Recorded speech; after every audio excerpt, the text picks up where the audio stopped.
Okay, so here was the offer. I will give $10,000 to the PLO in your name if you can find a historical fact in my book that you can prove to be false. I issue that challenge. I issue it to you. I issue it to the Palestinian Authority. I issue it to Noam Chomsky. I issue it to Edward Said. Every word in my book is accurate, and you can't just simply say it's false without documenting it. Tell me one thing in the book now that is false. And that was Professor Alan Dershowitz debating the Institute for Public Accuracy's Sam Husseini on Scarborough Country. Well, the challenge has been put out there if anyone can find historical error in Alan Dershowitz's new book, The Case for Israel. And we're continuing our debate today between Professor Dershowitz, who is a law professor at Harvard Law School, and Norman Finkelstein, who teaches at DePaul University in Chicago and author of several books, including Image and Reality of the Israel-Palestine Conflict and the Holocaust Industry, Reflections on the Exploitation of Jewish Suffering. Professor Dershowitz, on the second day, thanks for being with us and continuing this debate. Well, let's summarize where we are now. Thus far, what Mr. Finkelstein has said is he's claimed that I correctly quoted Mark Twain and correctly quoted a great many other sources that also appear in the Peters book and Myth and Fact and many other books. Yes, that's absolutely correct. Second, he has found a possible typographical error in numbers that would, if it was an error, hurt my cause considerably. Now, whenever you argue that somebody makes an error, you always argue, and the errors always help your cause. When somebody makes an error that hurts his cause, when the true figures would have been 200,000 or 300,000, and if I had said 2 or 3 million, that would be a very serious charge. But reducing it by 100-fold, obviously, is either a typographical error which hurts my cause, or, and we're going to check the book, I was referring to a narrower time period. Third and finally, Mr. Finkelstein points out disagreements between my book, where I document what I say about Jenin, and what B'Tselem and Human Rights Watch and Amnesty International had said. Yes, we have a very serious disagreement here, and I urge people to read my chapter on Jenin, because I take the position that Jenin was a model of urban warfare, that in most other countries, in fact, there's an op-ed piece in the Times comparing what Israel did with Jenin with what other countries have done. Most countries would just drop a bomb. And Israel went in retail, lost 23 of its own soldiers, house-to-house fighting. The United States government has studied that house-to-house fighting in an effort to learn how to use implosion devices which bring down houses without damaging and hurting people. The same thing is true about torture. I stick to my very strong argument. I'm very proud of the Israeli judiciary and what it's done in trying to bring the issue of torture up to the surface, distinguishing between lethal torture, which nobody has ever accused Israel of using, and very rough interrogation techniques, which Israel is the only country in the world ever to have outlawed. And so I want to get to the last point that I really make major important point in the media, and that is, it's a central point in my book, that you hear all the time that Israel has killed as many as 2,500 Palestinians in the recent 3 years, and only about 900 Israelis have been killed. And that contrast is starkly made. And one of the major contributions I think I make in my book is to deconstruct those numbers and to point out that of the 2,500 Palestinians who have been killed, that includes the suicide bombers themselves. That includes collaborators who have been killed by other Palestinians. That includes people who have been blown up when bomb factories explode. It even includes people when Hamas has funerals and they shoot the guns up in the air, forgetting about Newton's law that the bullets will come down, the occasional person who's injured or killed there. I also point out that of the 900 Israelis who have been killed, more than 2,000 were actually kind of mortally wounded, but were saved by the incredible first efforts of Israeli emergency responders, and that as many as 10 times that number were attempted to be killed. For example, in the first 3 months of this year, there were no terrorist attacks in Israel, but Israel thwarted many such attacks. And when you do the comparisons, therefore, you have to compare, first of all, intended killings, targeted killings of civilians with the incidental killings. Second of all, the numbers of civilians killed, many more Israeli civilians have been killed than Palestinian civilians. As my feminist colleague, Phyllis Chesler, who's written a very good book called the New Anti-Semitism has pointed out, many feminist groups have not noticed the fact that many more women have been killed, Israeli women than Palestinian women. Many more Israeli children have been killed. So it's crucially important when you look at gross figures, like the number of people killed, you don't just create one for one. When the FBI was fighting the Ku Klux Klan, we didn't expect the same number of Klan people to be killed. More terrorists are going to be killed, especially when terrorists quite deliberately hide among the civilian population, therefore telling essentially the Israelis, look, either you have to give a pass to the terrorists, don't go after them, or you have to risk killing civilians. One of the theses of my books is that every time a civilian is killed, the Palestinian movement benefits, whether it's a civilian on the Palestinian side or an Israeli civilian. And every time a civilian is killed, the Israeli side is hurt, because Israel suffers terribly when its own civilians are killed, but it also suffers terribly when it kills civilians. And as Golda Meir once said, we can perhaps forgive them for killing our children, but we can never forgive them for making us kill their children. And it's this kind of moral incompatibility between directly targeting civilians on the one hand, which is what Palestinian terrorist groups do, and what Israel and the United States does. Okay. That is trying desperately to kill the combatants, and in the course of that, killing civilians, that Mr. Finkelstein completely ignores. And in his trivia of looking at trees and typos and the use of quotes that are multiple uses by many people, he fails to see the forest. And I'd like to get to the forest and talk about the morality on both sides of this issue. Professor Norman Finkelstein. I, too, want to get to the forest, especially when the forest is comprised of fraudulent trees, and the whole forest is a fake. Let's look at your book. You summarized the discussion so far as, you cite one quote from Mark Twain, and Joan Peters cited one quote from Mark Twain. The quotes are correct, and what's the big issue? They are correct, right? Mr. Dershowitz, I gave you the time. Please show a little respect. Mm-hmm. In Chapter 1, footnote 10 from Joan Peters, footnote 11, footnote 12, footnote 13, footnote 14, footnote 15, footnote 16. All of the sources, you don't cite Joan Peters, even though all the quotes come right from her. They come from you multiple cite her, sources. no, sir. I cite directly the sources. That's right. what you do. No, you cite the source directly. We call that's that what you always do. Sir, Mr. Dershowitz, you have to let me speak. But that's everybody. Mr. Dershowitz, everybody who gets expelled from a university for lifting sources, that's what they do. They get expelled. No. That's the question of the sources. Now, on the question of, are all correct, Mr. Dershowitz, you have, Mr. Dershowitz says, Mr. Dershowitz, Professor Dershowitz, I think that Norman Finkelstein is making. I want to answer that question. Okay. Mr. Dershowitz, the Joan Peters book was a hoax. What would you say about a scholar or a purported scholar who wrote a book on the Holocaust and then lifted whole cloth quotes from a Holocaust denier book? First of all, would you call that scholarship? Let me answer that question. Would you call it scholarship? Let me answer the question. You can't repeat it 6 times and stop me from answering it. The Joan Peters book was not a hoax. The Joan Peters book was a serious attempt at serious scholarship, which Norman Finkelstein has Find me one scholar who says that. Has built a fraudulent career on trying to expose. It got excellent reviews in the New Republic. It got excellent reviews in a number of places.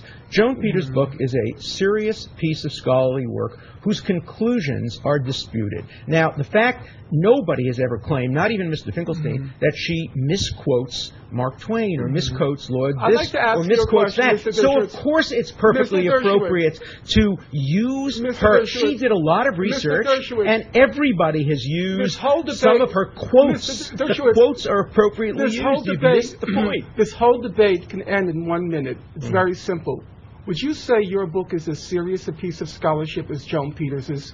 My book is very different. My book is Would you say it's of equal seriousness? Well, let me make my point. Let me answer it.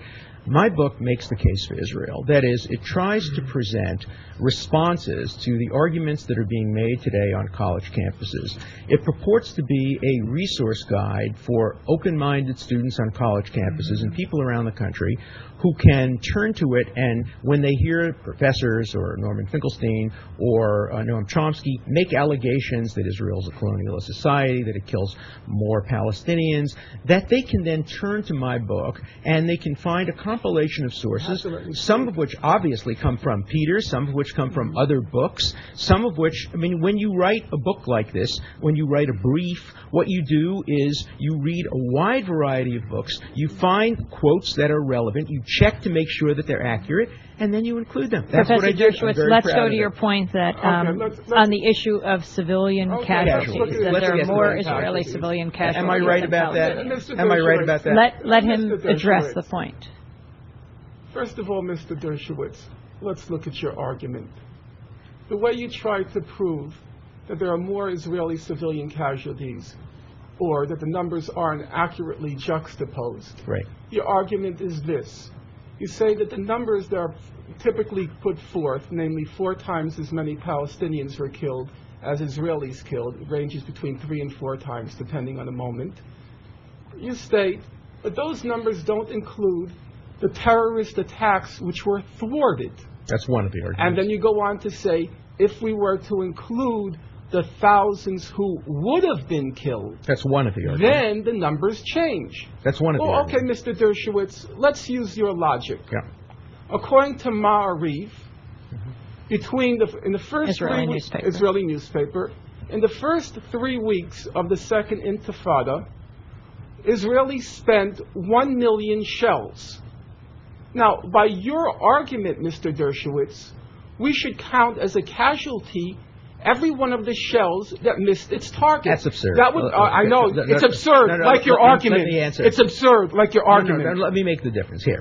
Military, when they come in, they shoot. They shoot up in the air. They shoot for warnings. They shoot not intending to kill. They just shoot in the air. Of course, that's part of what you do when you're the military. Celebrating a wedding. You shoot in order to frighten. You shoot for a variety of reasons. Now, what we're talking about is the difference between somebody found with a belt entering into Jerusalem or entering into Tel Aviv, who's caught, who tries to detonate the belt, and the belt doesn't go off. That is a thwarted attempt. That's one of my arguments. My second argument is if you count equally, civilian for civilian, the number of Israeli civilians who have been killed far exceeds the number of Palestinian civilians. If you count number for number, the number of women and the number of children, who are often good surrogates for civilianality, you find the numbers are far greater. When you exclude combatants and people who are terrorists from the number of Palestinians killed, the numbers change dramatically. Then I made one other point, and that is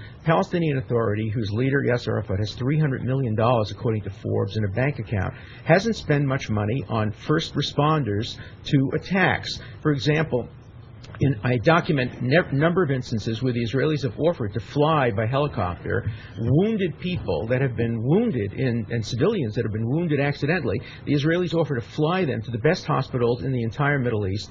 And for political reasons, at a particular point in time, the Palestinian Authority has turned down that offer and has caused the death of many of their own civilians as the result of loss of blood by not bringing them quickly enough to hospitals. These are all relevant factors. Now, you can disagree with them, you can argue. Okay, respond to that point. Mr. Dershowitz has lots of numbers in his book. What are his sources? Where does he get his numbers from? The Boston Globe, leaving aside the numbers he gets for demography, which are lifted whole cloth from Peters, let's look at his human rights sources. Does Mr. Dershowitz use human rights numbers? For his sources on civilian killings, we already know the answer to that question.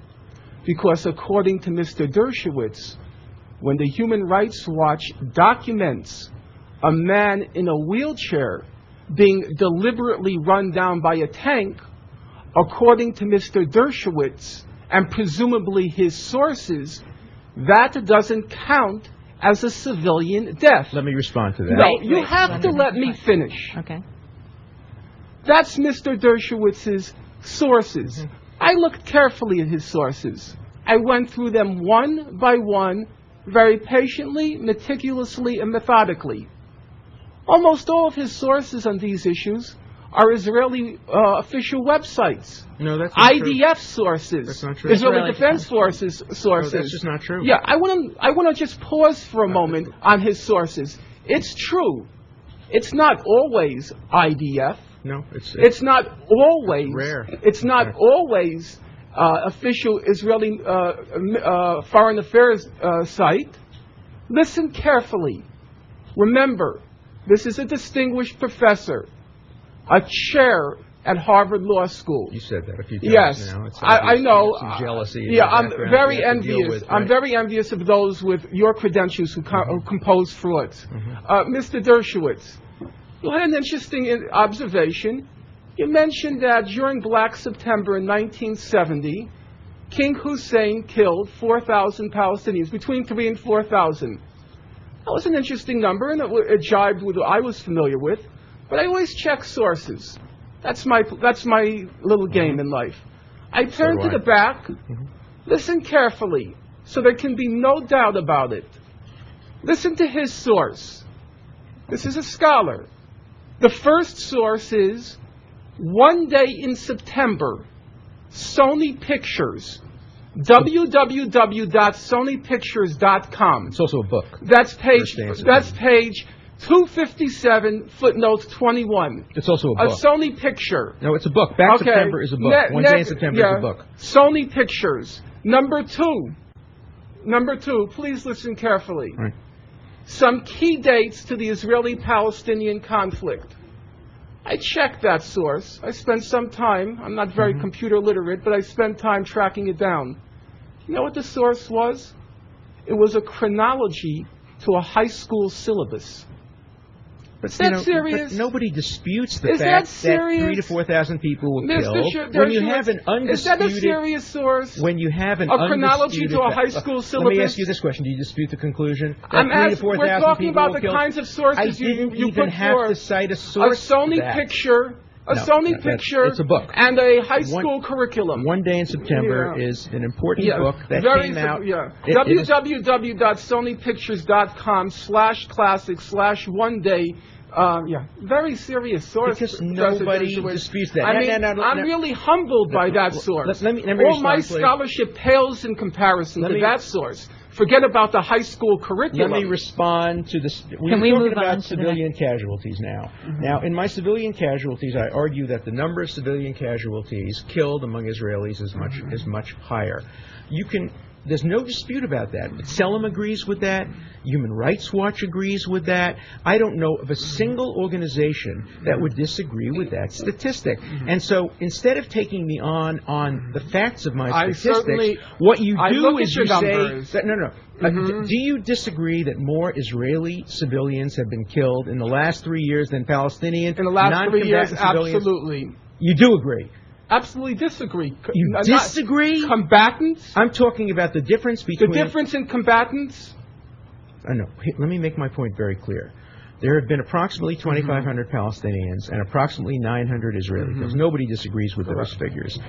My argument, and there's no dispute about that, you don't need Israeli sources, is if you eliminate the number of terrorists, suicide bombers, collaborators, and combatants, and you just focus on, as the Boston Globe did, the number here. I'll read you from the Boston Globe. 18% of the nearly 2,000 Palestinians. Could you please look at what you said? Who is the Boston Globe quoting? They are quoting an internal analysis which they have of the IDF, which they have done internal analysis. I read the book, which they have done you're in trouble. But they have done an independent analysis. You're quoting the IDF. By the way, is that Selim? By the way, is the IDF that Selim? Selim agrees with this figure. Really? Can you please find that source? But Selim agrees that the number of civilian casualties have been lower. Here's my point. You say they agree with the IDF source. I agree. That's pretty scandalous. The shockingness of your falsifications is really breathtaking. Selim often agrees. You don't want to read your source given by the. I know every word in your book. You don't want to read your source. It's an an IDF, an Israeli military source. Which the That's Boston his sources. Globe has Which the Boston Globe and agreed the with. Boston Globe and analyzed the source. Absolutely. One In the lie after story- another. in the It's story, breathtaking. Read the story. It's breathtaking. Read the story, and you will see that the Boston Globe And internal- stands behind those figures. Number one. Number two, B'Tselem and Human Rights Watch do not disagree with these figures. Yeah. There is no reasonable dispute about the fact that more civilians have been killed among the Israeli 900 than among the Palestinian. Oh, now we're 2,500. changing it among the Israeli 900 That's what I versus. said. We said whether No, there were that's more what I Israeli said. or Palestinian civilians killed in the last 3 years. Here's my point. Let me make it again.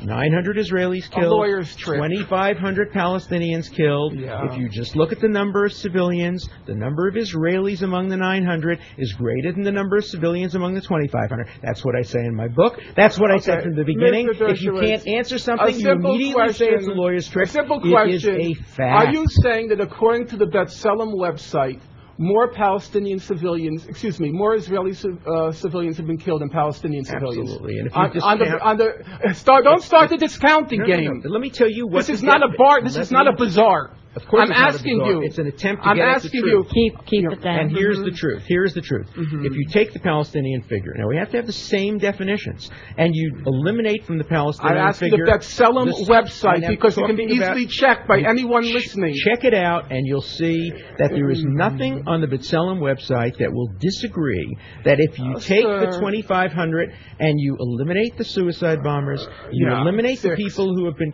6 suicide bombers. Wait a minute. Let's focus on this. 6 suicide bombers. Okay. We're talking about how many suicide bombers have produced the 900 deaths. You say it's 6. I'm not saying 6. No, you did say 6. Mr. Dershowitz, we won't play that game. It's not a we game. won't I play just the heard you game. say 6. Let's look at the website.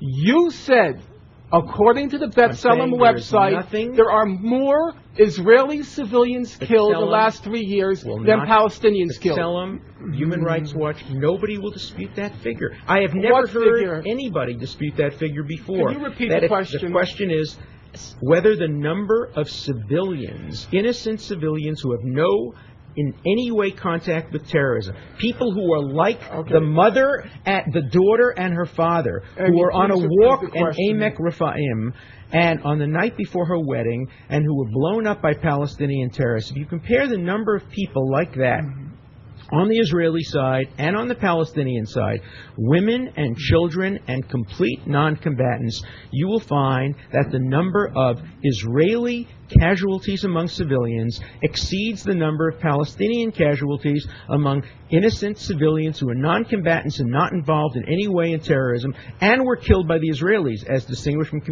killed by Palestinian terrorists as collaborators. That is simply a fact. I know of no source that disputes that. I haven't heard Mr. Finkelstein dispute it. All he wants to do is focus on my sources without focusing on the truth and the conclusion of my arguments. There's a very simple way for anyone to check this. B'Tselem has a breakdown of casualties on both sides, civilian and military. Right. Just go to the website. Absolutely. I agree with that. And just see what their definition is. Next point. Right. I didn't ask for their definition. You have to make a definition of what is a combatant. Right, obviously. they have a definition. And then they have the numbers. And if you look at my book, they have the numbers. Look at my book, I make a very strong argument that there has to be a continua of civilianality. Okay, this is a concept that I introduced in my book, Why Terrorism Works, and it's a very important point, and that is the Geneva Accords define civilians in a certain way, and I think the world is now recognizing that the concept of civilianality is a continuum and is a matter of degree, and there's a big difference between the civilian just walking down the street or the child or the person coming from the Wailing Wall and being blown up in a bus, and people who harbor terrorists, people who support terrorists, people who encourage terrorists. Let me give you an example, and I give it in my book. There was a terrible rape that occurred in Massachusetts a few years ago, where some people raped a woman, some people held her down, some people cheered, some people blocked access, and some people simply refused to make the phone call that could have saved your lives. I think we all agree that every one of those people are morally accountable for the rape to a different degree.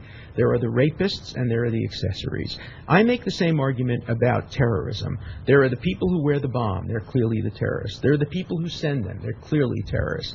There are the people like Mrs. Arafat who state that if she had a son rather than a daughter, she would train that son to be a suicide bomber. There are people who cheer and put up the posters. There are people who provide funds, like Saudi Arabia, to Hamas terrorists. We have a continuum of civilianality, and it's very important that as we look at the distinction between combatants and non-combatants, that we take that into account. I try very hard to make refined, sophisticated, nuanced arguments in my books about that. I don't need sources for that. That's my idea. That's my contribution to the debate. We haven't heard any response to that. All we've heard is little piddling claims that there's a cite for a statistic that nobody disputes, namely the number of people killed in Black September. And I cite a book called The One Day in September, which was also made into, by the way, if I'm not mistaken, an Oscar-winning film.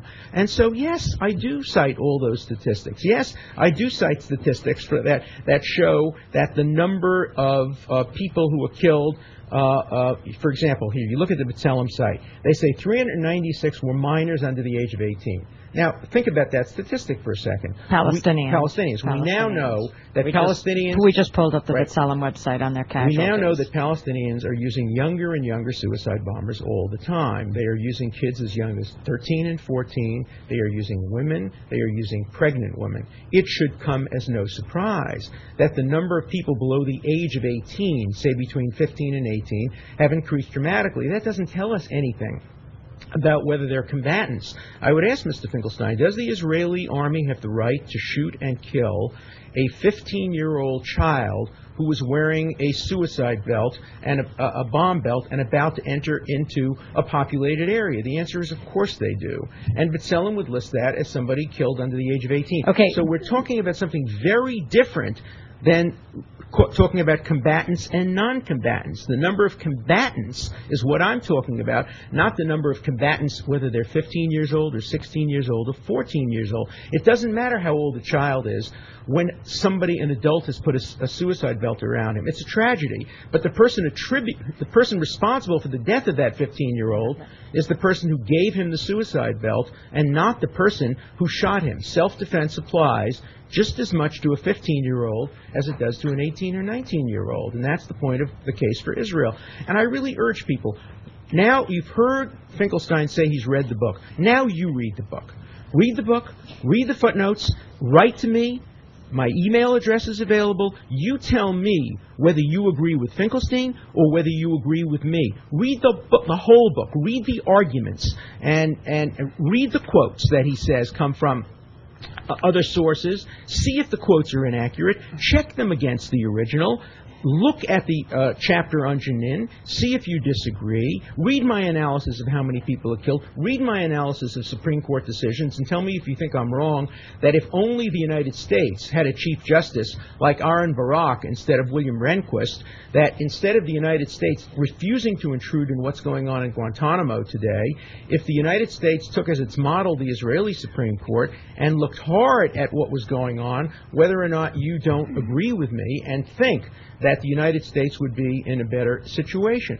Look at the data about the number of people who were killed, whether they come from the Human Rights Watch, whether they come from Ma'ariv.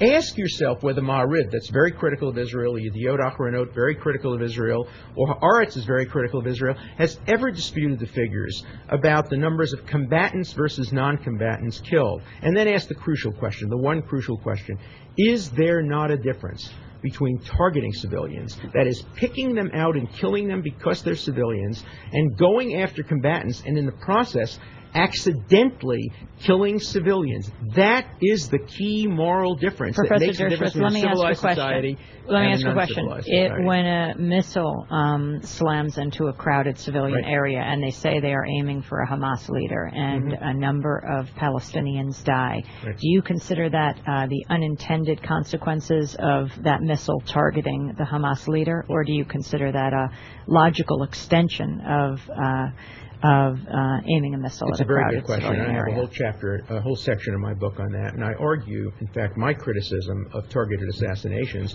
is not that it's wrong as a matter of principle. If when Bill Clinton targeted Osama bin Laden for assassination, if he had only gotten him before 9/11, I think the world would have given him a Nobel Peace Prize. If, in fact, we could have gotten Saddam Hussein on the eve of the Gulf War and avoided this catastrophic war that we've gotten into, targeted assassination would be a good thing. Remember, when we went after Saddam Hussein, we killed innocent people in the process. When we went after his sons, we killed innocent people in the process. When we went after the place he was supposed to be having lunch. My criticism of Israel is all too often they target people when they know there are going to be civilians around. And I disagree with that. That's wrong. But let's look at the last time they went after Hamas leader. They used a 500-pound bomb. There were those in the military who said, don't use a 500-pound bomb. You'll miss the head of Hamas. Use a 2-ton bomb. If they had used a 2-ton bomb, post-analysis said, well, they would have gotten the head of Hamas, who was a perfectly legitimate military target. They used a 500-pound bomb. Some people were injured and killed in the process. It was an attempt to be proportional. Proportionality is what military law calls for. One can be critical of Israel. By the way, all throughout my book, you haven't heard this, Mr. Finkelstein, I am critical of Israel. I am critical of the occupation. I'm critical of the settlements. I'm critical of the overreaction often to terrorist attacks. I'm critical of targeted assassinations that bring about too many civilian casualties. But I insist still on making a distinction between targeting civilians deliberately and going after a combatant knowing that you're going to kill civilians. May I answer that? I think I haven't had a chance to speak for about 10 minutes. May I answer that point? Norman Finkelstein.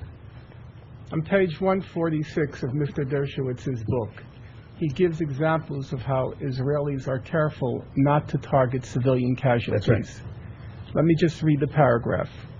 3 stories illustrate the Israeli commitment to proportionality and to avoiding unnecessary civilian casualties. The first involves an Israeli attack directed against Salah Shahadeh, a leading Hamas commander who was responsible for hundreds of terrorist bombings. On several occasions, the army passed up opportunities to attack him because he was with his wife or children. Each time, Shahadeh's life was spared. He directed more suicide bombings against Israel. In other words, Israel was prepared to risk the lives of its own civilians in order to spare the lives of Palestinian civilians, including the wife of a major terrorist. Now, when I read that, I was kind of shocked. If Mr. Dershowitz knew who Salah Shahadeh was. Some people may remember in July 2001 or 2, can't remember now, Israel dropped a 1-ton bomb on a civilian neighborhood in Gaza. They dropped a 1-ton bomb on the civilian neighborhood in Gaza, killing 9 children, in order to get who? In order to get Salah Shahadeh, the very person Mr. Dershowitz uses as an example of careful Israeli proportionality to avoid unnecessary civilian casualties. That's exactly right. Was the most shocking example to date of Israel, in order to kill a so-called terrorist leader, dropping it on a densely populated civilian neighborhood, a 1-ton bomb. Okay, let me respond to that. That's a very strange example. That's a very good example. Let me respond to that. The Israeli military then did an analysis, and they discovered, of course, that when they dropped that bomb and killed those people, they had no idea that those people were in the building, and the people who made the decision to drop the bomb were criticized and disciplined for it. The point I make is when they knew for sure that family members were there, they withheld doing it. That doesn't deny the fact that on occasion they will accidentally make a decision that's wrong. The difference is between deliberateness, willfulness. Now, I know I was scheduled to be on until 9, and I have a 10 o'clock interview elsewhere, so we only have another 2 minutes. That was a nice fairy tale. Dropping a 1-ton bomb on a densely populated civilian neighborhood in Gaza, and they had no idea that civilians would be there. Well, and then he goes on, then he goes on to fantasy number 2, that those who did it were disciplined. Really, Mr. Dershowitz? I'd love the evidence for that. I mean, if I could get $10,000 for every one of your fraudulent statements, I could be rich not only for this life, but, even though I don't believe in an afterlife, for 10 lives to come. Well, every word out of your mouth is sheer fraud. So far, we've had an hour and 45 minutes, and again, we've come up with.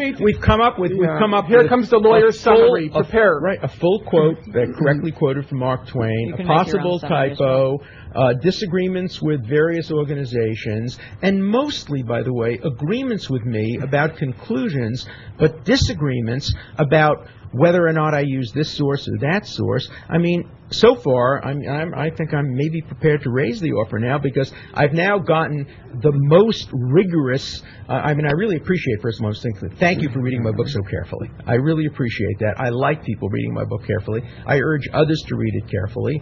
I acknowledge, by the way, I found another mistake. When I described the man who Yasser Arafat personally ordered the murder of an American diplomat in the Sudan in the early 1970s, I got his name wrong. Yes, I did. I called him Cleo something or other, and he was Cleo something or other. Yes, you're going to find, any time a book is written, you're going to find a couple of typos. I maintain again, I did not make a willful, material misstatement of fact. I disagree with B'Tselem. I disagree with some human rights organizations. I agree with a lot of what they say, but the main thrust of my point is agreed to by the vast majority of Israelis, and I want to emphasize that I'm not making the right-wing case for Israel. I'm not making the conservative case. I'm making the case that Michael Walzer makes for Israel. I'm making the case that Shimon Peres makes for Israel. I'm making the case... I agree with that. ...that Amnon Rubinstein makes for Israel. For sure. I'm making the two-state solution case. The case that Joan Peters makes. No. And we have to understand that Norman Finkelstein stands at the extreme of the case against Israel, against the two-state solution, against resolving these issues. So we're having a mainstream Israeli case made versus an extremist case that almost nobody in Israel, not the Palestinian Authority, accepts. And the best prospect for peace in the Middle East is going to be a two-state solution. And I'm going to end the way I started. When the Palestinian leadership wants their own state, standing side by side with Israel, there will be a two-state solution. But so long as they want to see the destruction of the Israeli state more than they want to see their own state, which has been true Alan since Dershowitz, I'm going to interrupt only because you're going to have to leave, and since we gave you that opportunity at the beginning to sum up your main points, I'm going to give Norman Finkelstein the conclusion to an audience most of whom have not read this book in terms of the general points. Well, I think the obvious point is it's no more possible to have a debate with Mr. Dershowitz about the Israel-Palestine conflict, and it's possible to have a discussion with a Holocaust denier about the Nazi Holocaust. The book he wrote, or purports to have written, and I hope you haven't. I hope you haven't written the book, but you have to let me finish. You had 5 minutes. You had 5 minutes. You had 5 minutes. Allow me to finish. Reports to written. Mr. Dershowitz. Just an aside note. You say you had some input in UN Resolution 242. Right. Now, if somebody had some input into UN Resolution 242.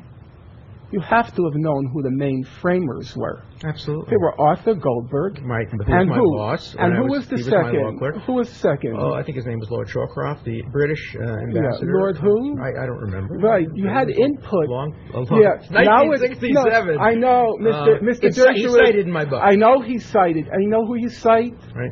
You cite Lord Carrington. Carrington. Yeah, but you know what, Mr. Dershowitz? It was Lord Carradine You don't even know who you're talking about. Oh, you know, you that's don't so have absurd. the vaguest Arthur Goldberg idea. Was my dear friend. I know. You had spoke input on the phone. You had input in the Right, resolution, right. and you I have did. no idea who the person is. He says Lord Shawcroft here. He says He says in my book is Lord Carrington. You said you had input with Arthur Goldberg. I was very, Mr. very Dershowitz, clear. Arthur Goldberg was my painful. friend.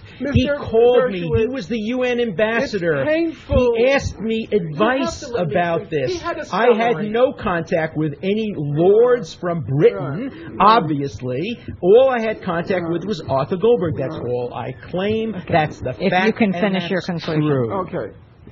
As I said, you cannot have a discussion about the Nazi Holocaust with a Holocaust denier. That's right. You can't have a discussion about the Israel-Palestine conflict with somebody who didn't produce a hoax, who plagiarized one. You can't have a serious discussion on that topic.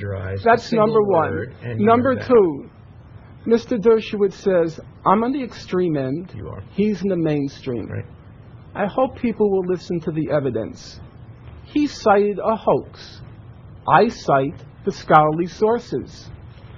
Mr. Dershowitz says he doesn't agree with the human rights organizations. On some issues. I quote B'Tselem, Human Rights Watch, Amnesty International, and so do and if I by had the the time, you quote them to dismiss them. No, sometimes I agree No, with them. Mr. Dershowitz, I read your book. Sometimes I think I agree know with your them. book See, better and than you sometimes do. I agree with them. Let him I'm sure you finish do. Let him finish his conclusion.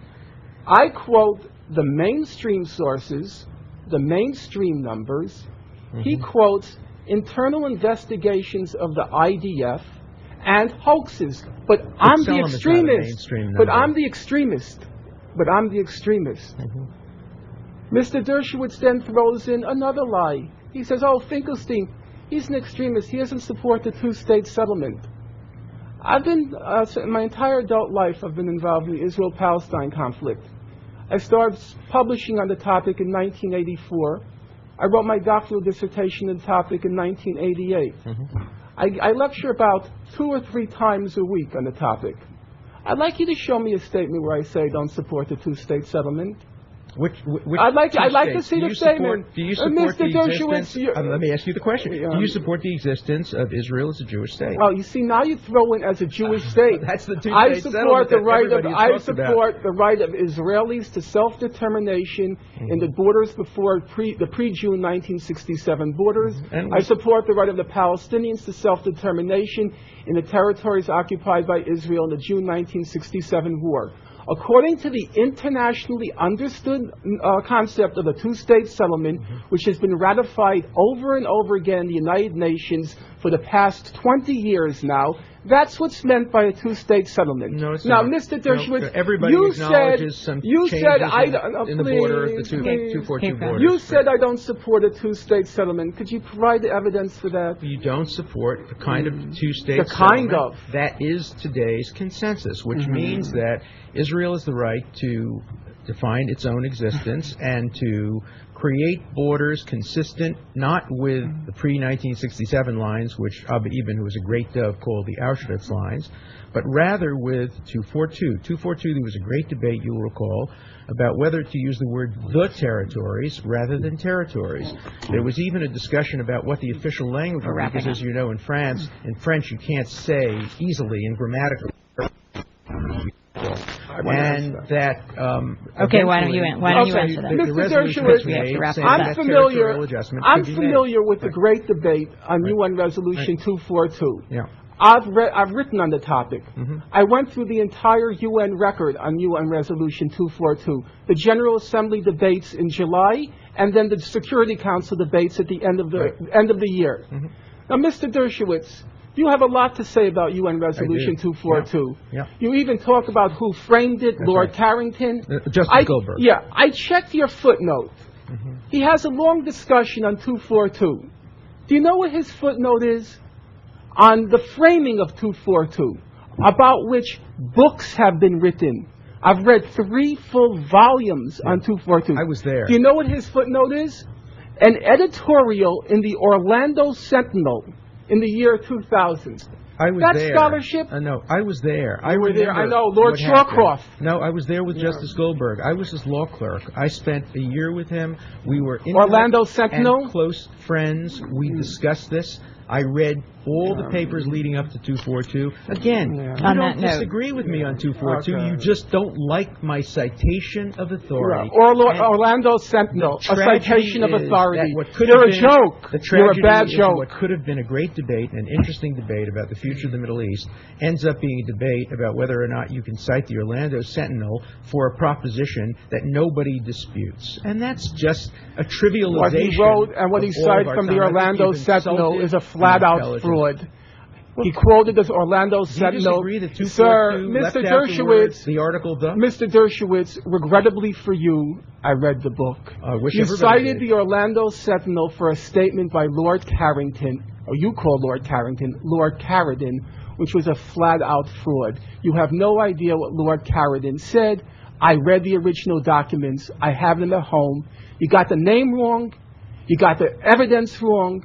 You had an absurd source. Your whole book is ridiculous. The conclusion is, of course, correct that the word "the" does not appear in the word before the word "territory." That's not what the citation was about. For a very good reason, because the contemplation was that Israel, who won a defensive war in 1967 and gave back the Sinai Peninsula, almost no other country has ever given back land captured in a defensive war, that Israel was entitled to make small territorial adjustments. That's my conception of the two-state solution. That was Arthur Goldberg's conception. That was the United States' conception. That was the United Nations' conception. Do you disagree with that? I only speak 2 hours extemporaneously on that. The same conclusion Let's go to the facts. Mr. Dershowitz, I'm going to get to it right now, Mr. Dershowitz. You cite UN Resolution 242. You very conveniently leave out the preambular paragraph. No, I don't. No, sir. It's in there. Sir, I hope this is not going to be another falsehood. I said you left out the preambular paragraph to 242, which says that given that the acquisition of territory by war is inadmissible under international law. You left that out. But you see, Mr. Dershowitz, and you leave out Mr. Dershowitz, the key, not preambular paragraph, the one that says that Israel has to give back land only in exchange for peace. I'm talking about your book. Yeah. You left out in your rendering, even though you quoted 242, yes, you left out the crucial preambular statement which said, given that it's inadmissible under international law to acquire territory by war, Lord Carradine at the UN then pointed to that paragraph, and he said, if you put that preambular paragraph with the operative paragraphs of UN 242, it calls for a full Israeli withdrawal with one provision. On the Jordanian border, there can be, because the Jordanian border was irregular, there can be minor and mutual territorial adjustments. Minor and mutual. If you go through the foreign relations of the United States annual book, they have the record on the U.S. position. The U.S. position was it was incidentally also Goldberg's position in 1967. 20 seconds. Minor and mutual adjustments within the context of a full Israeli withdrawal. Now, I know 242. No, you don't. You don't know you don't know 242 from 195. You have no idea what you're talking about. You have left out the key provision of 242, which says that Israel's giving back of the land is conditioned on, quote, termination of all claims or states of belligerency and respect for acknowledgement of the sovereignty, territorial integrity of all groups. Right after that, at Khartoum, the Arabs gave their 3 no's. I'm not going to Khartoum now. No to I'm not going to Khartoum. And no to negotiation. I'm looking at the UN resolution 242. We're leaving it there. That's it, was never accepted by the Palestinian side or the Arab side. It was accepted immediately by the Israeli side. And Israel has completely complied with 242. Every time it's made peace, it's given back land to Egypt. He has no idea what he's talking about. Jordan. On that note, I want to thank you both. Would you like me to comment on that? Israel did not accept formally 242. Okay, no? Then let's stop. Okay, we're leaving it at that, and I want to thank you both very much for being with us. Norman Finkelstein, author of The Holocaust Industry and Image and Reality of the Israel-Palestine Conflict, and Alan Dershowitz, who has a new book out. It's called The Case for Israel. Thanks both. Thank you very much.